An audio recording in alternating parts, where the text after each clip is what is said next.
अस्सलाम वालेकुम viewers, welcome back to food fusion and tips. उम्मीद करती हूँ कि आप सब खैरियत से होंगे। मैं भी बिल्कुल ठीक हूँ। तो आज ज़बरदस्त सी मज़ेदार सी रेसिपी लेके आई हूँ आपके लिए कि कैसे आप झटपट मज़ेदार से जो है ना कोफ्ता कड़ी आप तैयार कर सकते हैं। तो कोफ्ते की रेसिपी आपके साथ शेयर करूँगी। बहुत ज़बरदस्त किस तरह ग्रेवी तैयार होती है मज़ेदार से। देखें कितने ज़बरदस्त और सॉफ्ट से हमारे कोफ्ते बन के तैयार हुए हैं। तो आइए चलते हैं अपनी रेसिपी की तरफ। लेकिन रेसिपी को देखने से पहले कर लें मेरे चैनल को सब्सक्राइब, वीडियो को कर दें लाइक। तो यहाँ पे सबसे पहले हाफ़ कप ऑयल ले लें। उसमें आपने टोटल गरम मसाले जितने भी होते हैं, आपने ज़ीरा है, लौंग है, काली मिर्च है, इसमें तेज़ पत्ता है, दालचीनी है, टोटल आपने गरम मसाले इसमें डालने हैं।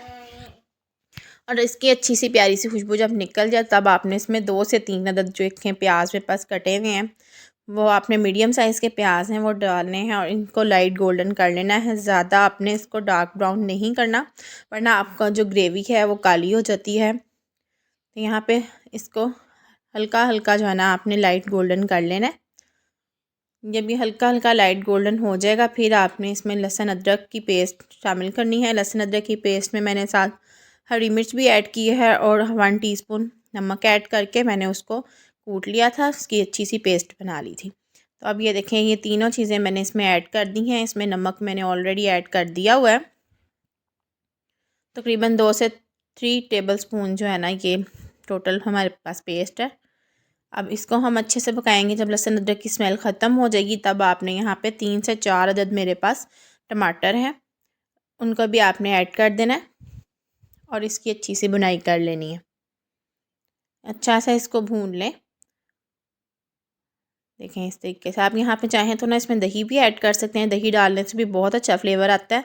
अब यहाँ पे इसमें स्पाइसेस में मैं इसमें ऐड कर रही हूँ हल्दी 1 टीस्पून, सुरख मिर्च पाउडर 1 टीस्पून और नमक यहाँ मैं पहले भी इसमें 1 टीस्पून ऐड कर चुकी हूँ।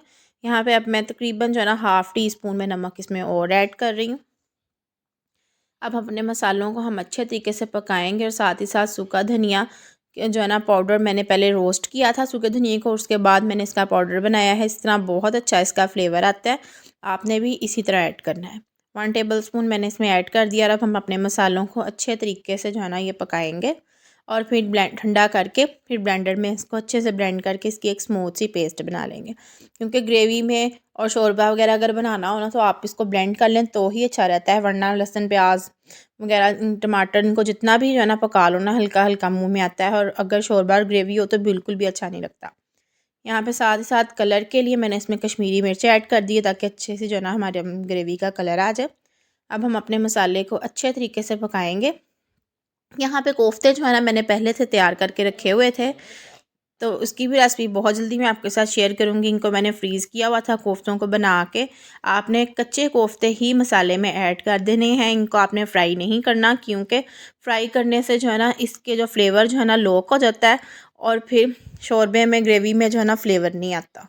तो आपने इसको ऐसे ही कच्चे कोफ्तों को ही आपने चाहे बीफ के हों, मटन के हों या चिकन के हों, तो आपने इनको ऐसे ही ग्रेवी में ऐड कर दें।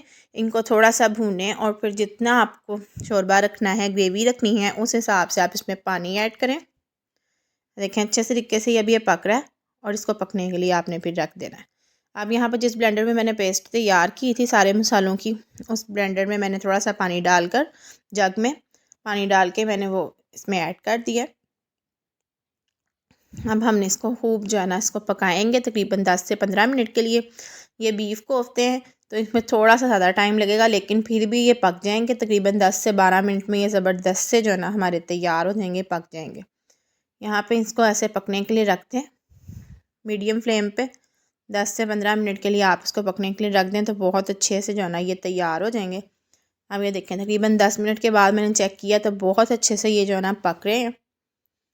तो मज़ीद अब हम इसको जो है ना 3 से 4 मिनट हम इसको और पकाएंगे और साथ ही साथ दूसरी साइड पे आप अंडे अगर आपने डालने हैं तो आप तब तक साथ वो भी बॉईल होने के लिए रखते हैं। देखें अपने कोफ्ते आप चेक कर लें कि पक गया या नहीं। नाइफ़ की मदद से किसी चीज़ से आप इसको चेक कर सकते हैं कि ये पक गए हुए हैं या नहीं।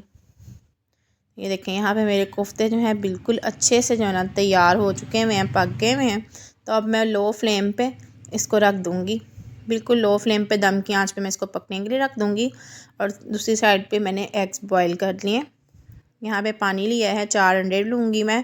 आप अपने हिसाब से इसमें एग्स जो है ना डाल लें, जितने आप अफराद हैं तो उस हिसाब से आप इसमें एग्स ऐड करें। नमक डालें पानी में।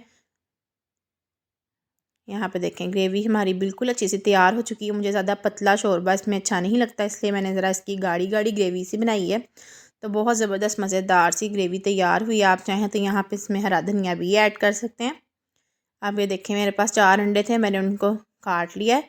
और अंडों को आपने कभी भी शोरबे के अंदर इस तरह काट के नहीं डालना, हमेशा ऊपर जिस बाउल में आप इसको सर्व करते हैं उसमें ऊपर गार्निश कर दें। इससे इसकी खूबसूरती भी बढ़ती है। और जर्दी वगैरह अगर आप वैसे डाल देंगे ना तो वो अंदर घुल जाती है और सारा जो है ना एग का फ्लेवर ख़राब हो जाता है।